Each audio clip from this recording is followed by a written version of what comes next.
Il y a, je crois, deux qui sont en compétition. Il y a Kouemo, qui est de l'Ouest, et puis il y a quelqu'un d'autre. L'Ouest Bamileke, hein. Je ne parle pas du Grand Ouest où on peut ajouter Madame Tomano Ndamdeur. Pourquoi on ne parle pas des autres? Pourquoi on ne parle pas des Kouemo? Parce que Kamto est largement au-dessus, hein, de ces candidats de l'Ouest en termes de mobilisation.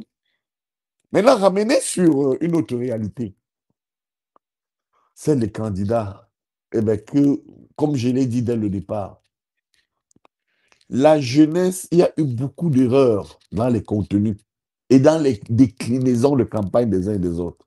Un, penser que parce qu'on a 15 ans, 20 ans, 30 ans, on se retrouve à dire que on est jeune. Je vous assure, de mémoire, j'ai été formé à la base dans les universités, dans l'école française de sciences politiques. Je n'ai jamais vu en France des acteurs politiques se battre et dire que nous sommes là parce qu'on est jeunes. Les Sarkozy ont été jeunes, les Lyotard, les Alain Madelin. Vous Vous avez faites, aujourd'hui des gens comme les Bardella. vous faites allusion à qui, là, professeur? Je vais dire que malheureusement, on a un triptyque de jeunes candidats. Ils sont trois à avoir entre 37 et 45 ans qui ont cru que venir dire que les autres sont vieux suffisait pour être élus. Vous comprenez? Je vous prends encore mon cas à moi. Je suis entré au RDPC le 23 juin 1985. J'avais 59, à peine 20 ans. J'avais à peine 20 ans. Mais je ne faisais pas la politique parce que j'étais jeune. Voilà que j'ai passé 40 ans à la traîne, à me battre et à continuer depuis 40 ans. Je soutiens le président Paul Biya, si on se fie à cette date de 1985. Mais je suis une jeunesse vieillissante. Regardez à côté de nous au Tchad. Qu'est-ce qui fit la faiblesse de succès Masra? Mais Masra s'est mis à dire que Déby est vieux, Déby est vieux, Déby est vieux. Mais comme le destin fait bien les choses, à quelque chose de manière est bon, à la mort du vieux Déby, qui surgit, c'est quelqu'un de plus jeune que Masra, 37 ans, Mahamad Déby.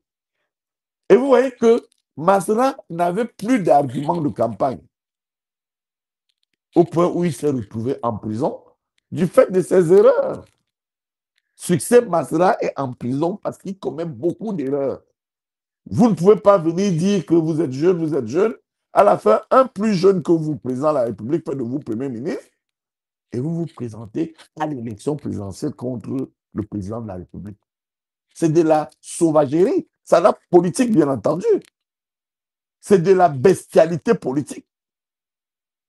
La bestialité politique est une notion qui a été portée par Jean-François Médard, à l'effet de parler de l'État prédateur.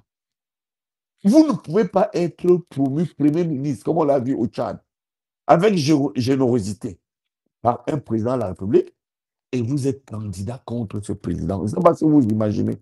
Les services de la présidence sont en campagne pour le président. Vos propres services de la primature sont en campagne pour le président. Et vous, Premier ministre, vous êtes à porte-à-faux avec non seulement vos collaborateurs, mais avec celui qui a fait de vous Premier ministre. Ce n'est pas possible. Pourquoi? Parce que Succès Masra était aveuglé par... Revenant au cas du non, je finis Cameroun, par son argument de jeunesse.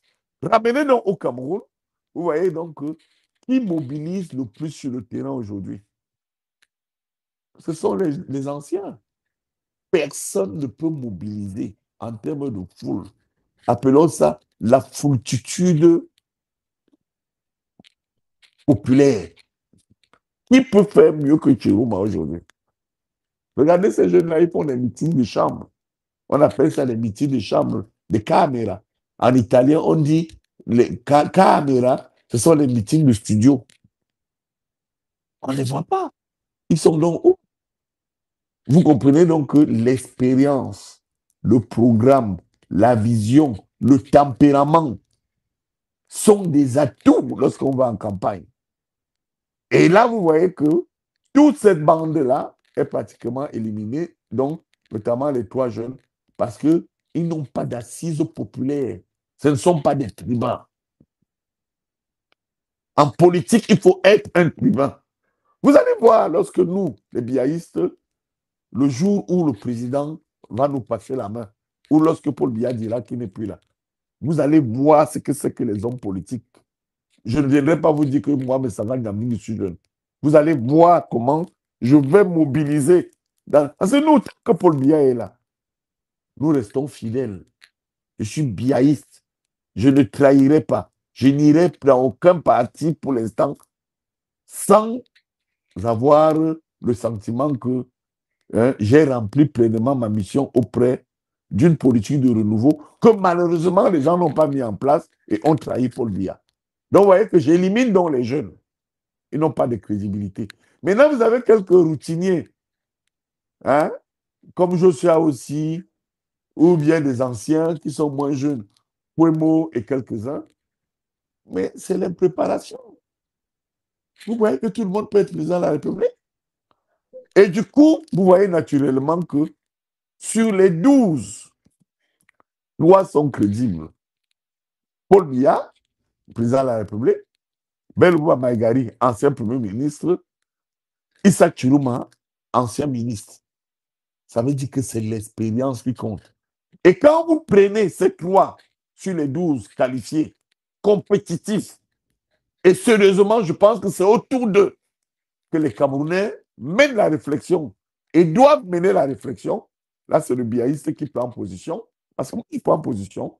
Je veux qu'on élimine tous les autres là d'abord, qu'on les laisse de côté.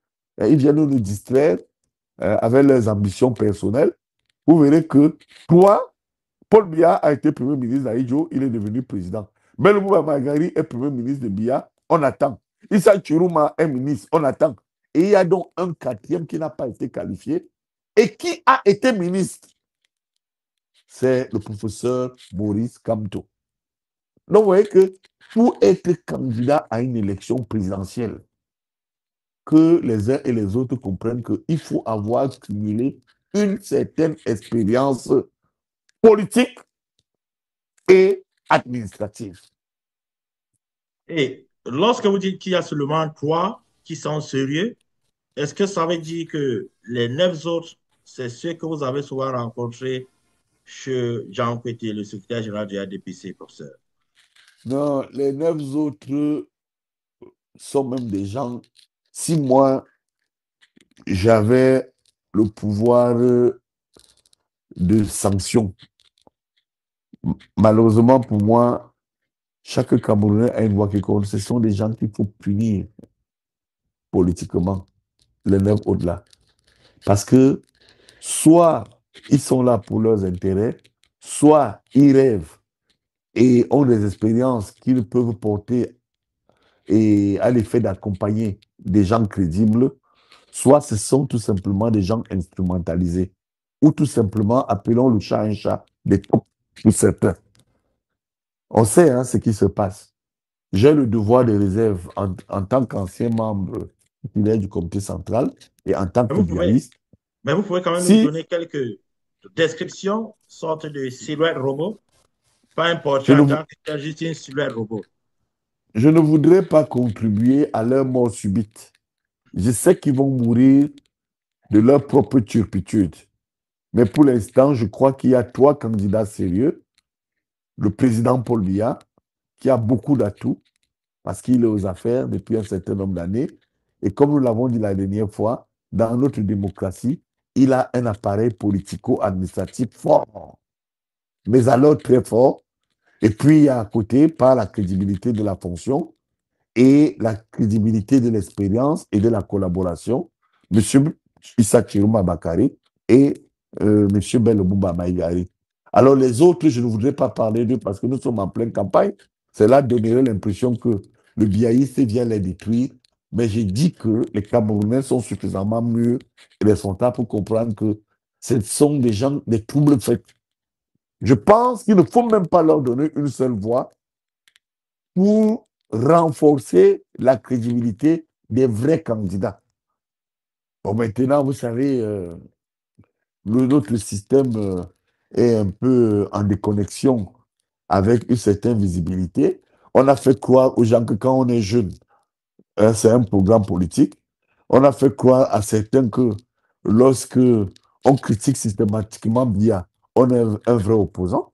Moi, j'invite certains à se réveiller et à comprendre bien que le Cameroun n'est pas la chasse gardée. Certes, je suis d'accord des anciens, mais il faut un minimum d'expérience lorsqu'on va accéder à la fonction présidentielle qui n'est pas un jeu.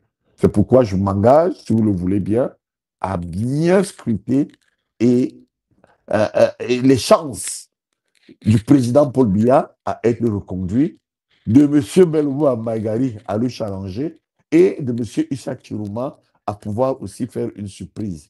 Je crois que sur ces trois plans, nous pouvons dire davantage des choses. D'ailleurs, gardez bien cet échange vidéo où vous allez me donner raison après le 12 octobre. Parce que je Rassurez-vous, suis sûr professeur, que c'est bien enregistré dans nos serveurs. Mais il y a le ça va ministre, se jouer entre ces trois-là. mais il y a le ministre Bouba Bello qui continue de battre campagne avec les CA, les voitures administratives. Maître Manuel Sim était assis sur votre place hier exactement à la même heure et qui a également fait cette remarque. Comment est-ce que vous analysez qu'un candidat fasse campagne avec, disons, sur 12 candidats, il y a deux qui fassent campagne avec les moyens de l'État? Est-ce qu'on ne peut pas rapprocher les deux qui font campagne avec les mêmes moyens de l'État? C'est évoquer cela pour un homme politique, comme mon frère Maître ici, est également une faiblesse. Parce que lorsque vous avez le pouvoir, quand vous êtes un homme politique accompli, mais vous l'utilisez pour vous. Si vous n'utilisez pas le pouvoir pour vous, les autres vont l'utiliser contre vous. M. Bellouba est ministre d'État démissionnaire après avoir fait plus de 20 ans. Il a les avantages du pouvoir. Ces gens qui critiquent là se battent pourquoi? Je vais vous dire pourquoi ils se battent. Je vais vous donner quelques chiffres. Nous avons un économiste, pour ne pas le citer, Dieudonné Somba, dit qu'il s'agit de la gestion des 6500 milliards qui veulent être contrôlés par ça, qui aspirent à la fonction présidentielle. J'ai dit, mais monsieur Somba, au-delà de votre analyse qui est économique, moi, je vous parle de 500 000 personnes qui attendent d'accéder aux fonctions de pouvoir et de décision. Je pense ici à peu près à 250 PCA, à 200 directeurs généraux, à une soixantaine de ministres et à des centaines, je dis bien, des centaines, des milliers de Camerounais qui appartiennent à la société civile.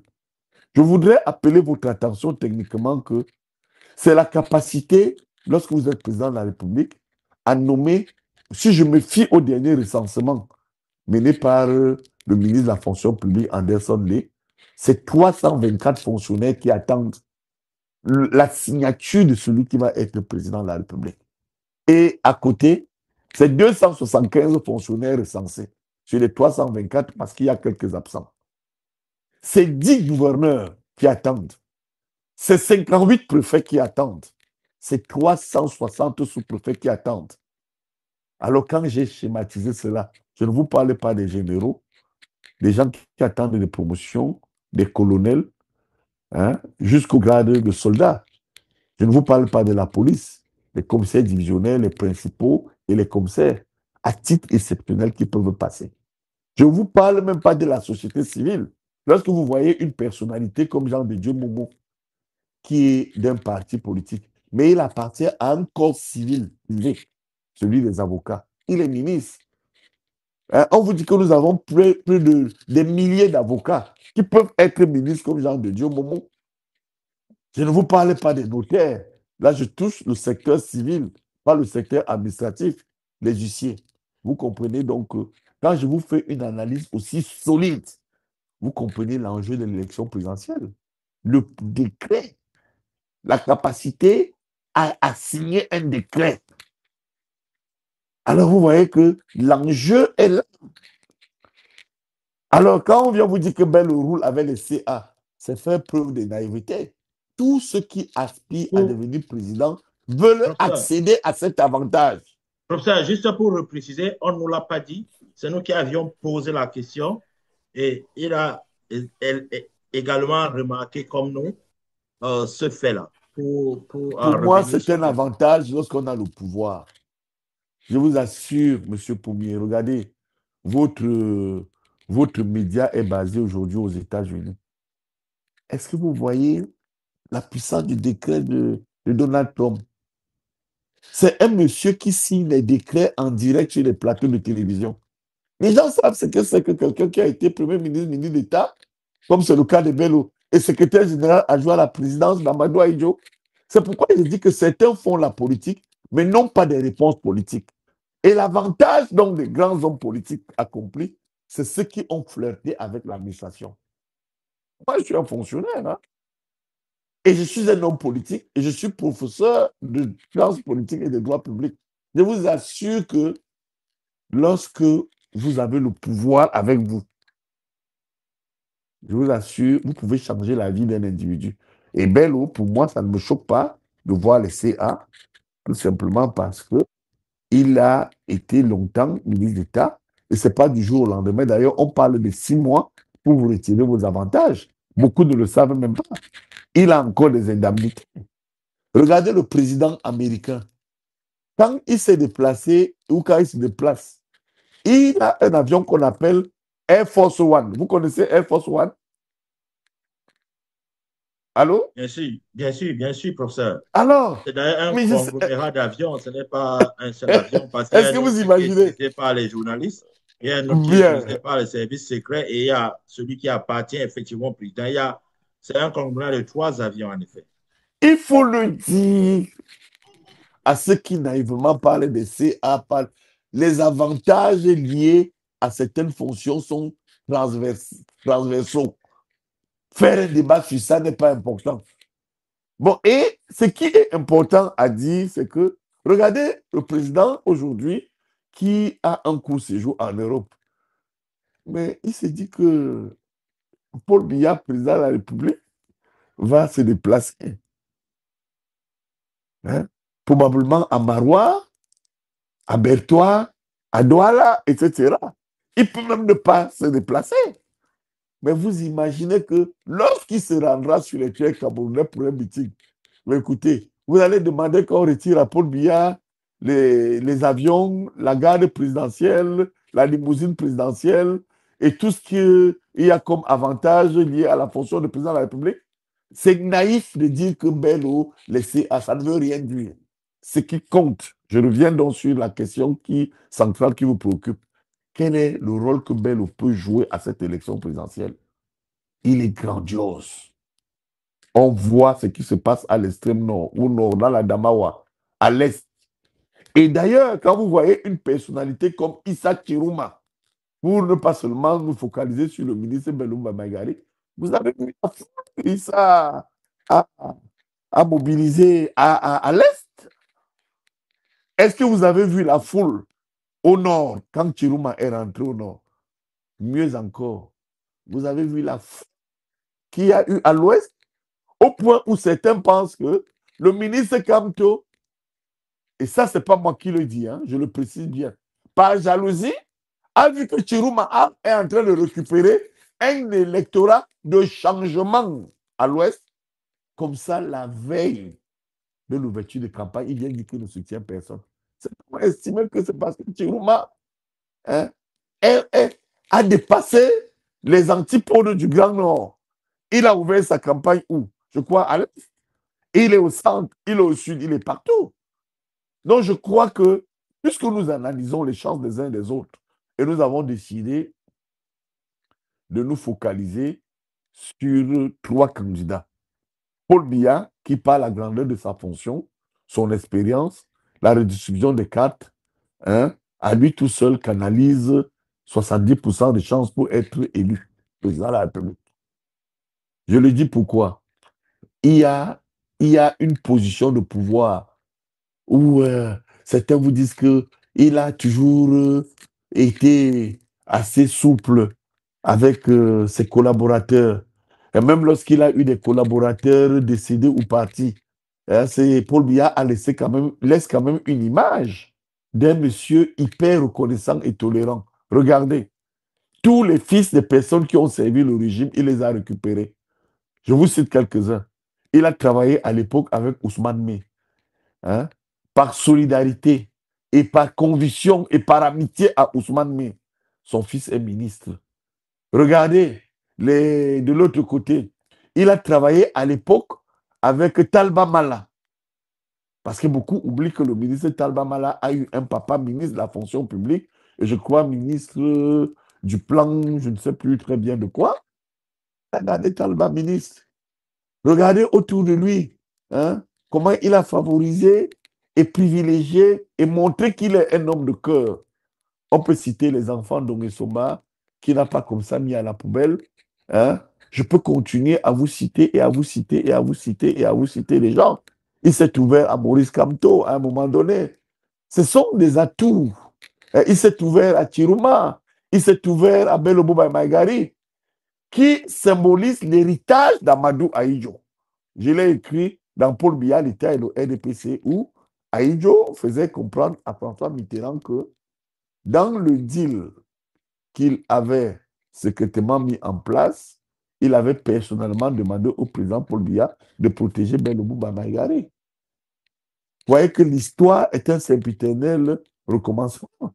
Le président Paul Biya a accepté que on n'écrase pas comme ça du jour au lendemain les enfants de certains de ses collaborateurs, les familles traditionnelles qui l'ont soutenu.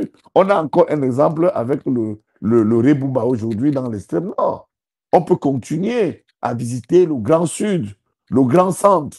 Hein? Même son directeur de cabinet aujourd'hui, Samuel Vaudois-Ayolo, il est la progéniture de Moïse Ayolo, qui est une très grande personnalité du Sud, qui a servi et qui a accompagné Paul Biya lorsqu'il était en construction politique. Donc, il y a cette dimension humaniste qui fait de Paul Biya un atout à l'élection présidentielle. Qu'il soit là ou pas, on voit bien que certains le lui rendent très bien, avec des fidélités dans le Grand Nord, même si elles sont relatives, avec des fidélités à l'Est, à l'Ouest, dans le littoral, au centre, au Nord-Ouest, au Sud-Ouest. N'oubliez pas qu'une personnalité comme Yang Philemon, c'est M. Paul Biya qui le porte. Il est à la fin, il vient de terminer son mandat comme président de l'Assemblée générale, mais il a été un ministre de Paul Biya sous Aïdjo, gouvernement du 30 juin 1975. Yang Philemon a été vice-premier ministre, vice-ministre de l'administration territoriale de Paul Biya, alors qu'il n'avait que 26 ans.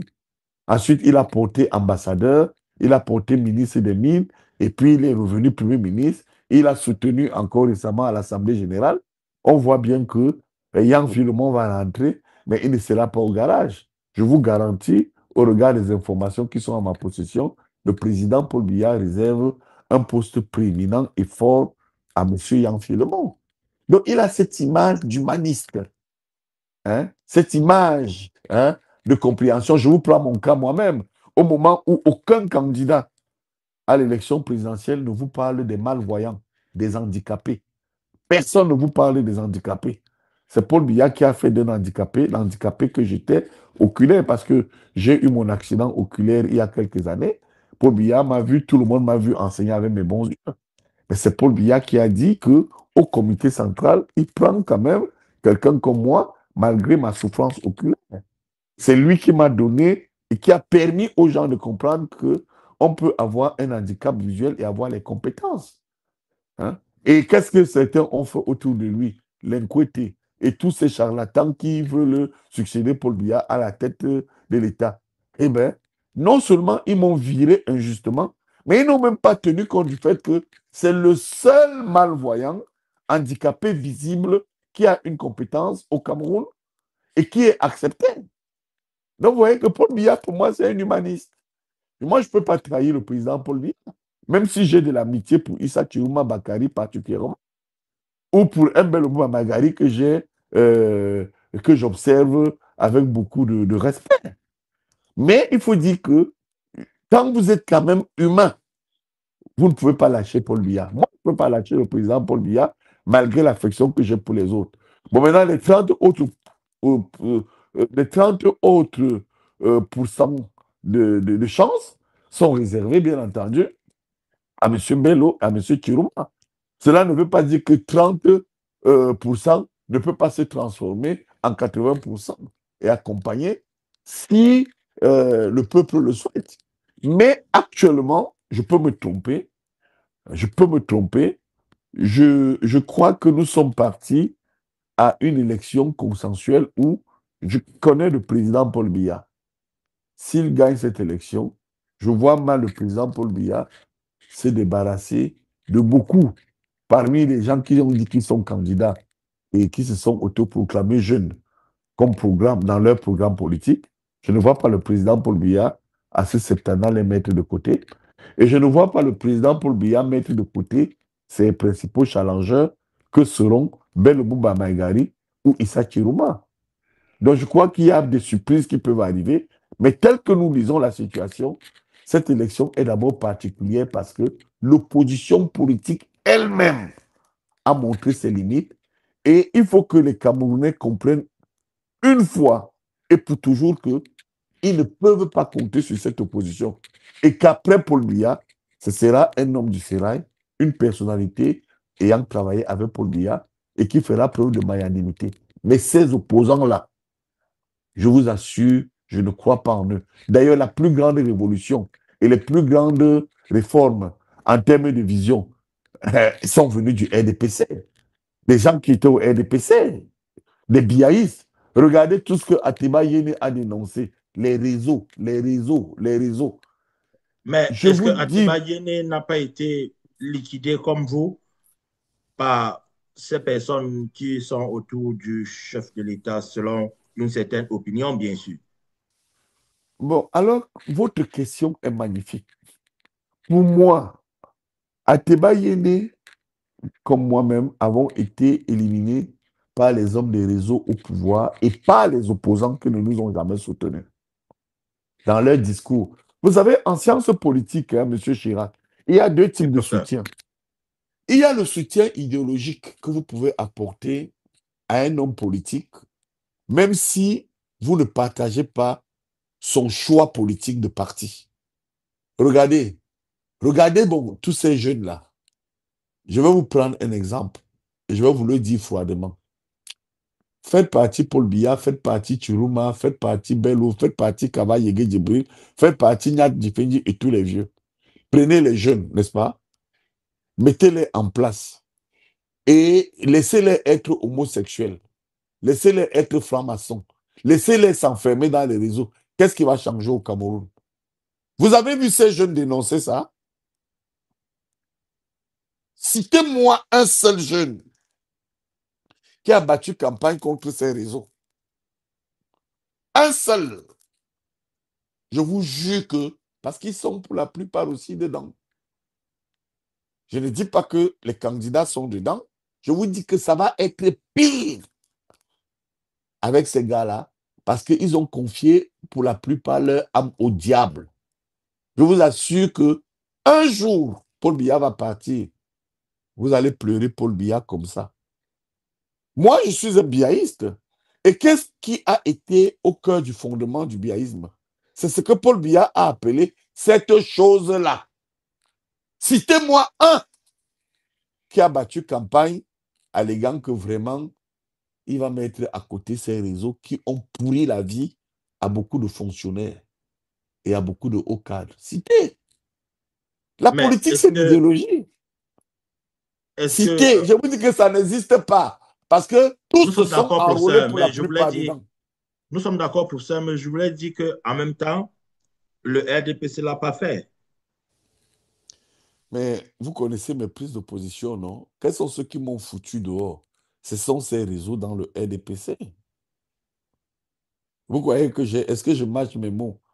J'ai eu à vous dire que il y a deux partis au Cameroun, deux grands partis politiques, les vrais grands partis politiques. Ne regardez pas certains qui vous disent je suis opposant, je suis opposant. L'autre vous dit je suis au pouvoir. Il y a les partisans de Quand je vous dis, lisez mon livre, les réseaux font feu de tout bois. Donc les partisans de ces grands réseaux spiritualistes, et ce que le président a appelé ces choses-là, et les réseaux idéologiques. Le biaïsme est un réseau idéologique qui porte 5 piliers dans le combat que doivent s'approprier les individus. La rigueur, la moralisation, la justice sociale, l'ouverture démocratique et le renouvellement diplomatique. Qui parle même de ça? Je vous dis que bonnet blanc, blanc, bonnet. La première catégorie, c'est que j'appelle les réseaux qui font feu de tout bois. Ce sont des cousins germains. Ils changent seulement leurs habits. C'est comme les chapelles. Vous avez des gens qui vous disent que moi, je crois en Dieu. Nous sommes d'accord. Mais parmi les croyants, il y a les musulmans, il y a les chrétiens, chez les chrétiens,